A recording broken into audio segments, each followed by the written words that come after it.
আসসালামু আলাইকুম ওয়া রাহমাতুল্লাহ।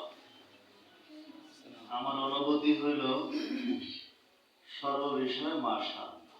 আপনারা বলেন মাশাআল্লাহ। মাশাআল্লাহ বললে সেখানে বরকত হয় এবং সে বরকত স্থায়ী হয়। তো হাফেজ সাহেব মাদ্রাসা করছে, চালাইতেছে, ছাত্র কম হইলেও কোয়ালিটি ভালো। তো এই সব কিছুর মধ্যে যেন আল্লাহ তাআলা বরকত দান করে, বলি আমি। আর জিসান হাফেজ সাহেব হয়েছে, আমরা তার জন্য বলি মাশাআল্লাহ। আমাইয়াতাল হিকমাতা ফাকাদ উতিয়া খায়রান কাসীরা। কি বলেন হুজুর? আল্লাহ যাকে কোরআন দিয়েছে সে সবচেয়ে বড় মহাসম্পদ পেয়ে গেছে।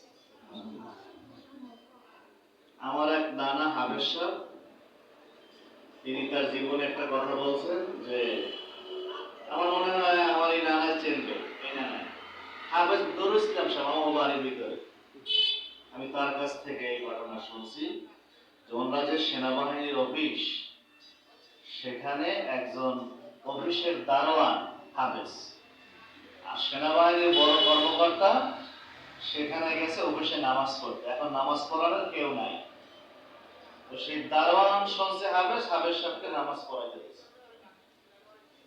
এখন সেনাবাহিনীর বড় কর্মকর্তা দারোয়ানের পিছনে নামাজ পড়ছে, সে হলো হাফেজ। নামাজের পরে বলছে আজকে থেকে ওর দারোয়ানগিরি শেষ, ও হবে এই অফিসের সবচেয়ে সম্মানী ব্যক্তি। আসবে, যাবে, খাবে, ঘুমাবে, তেলাওয়াত করবে, এতটুকু ওর কাজ।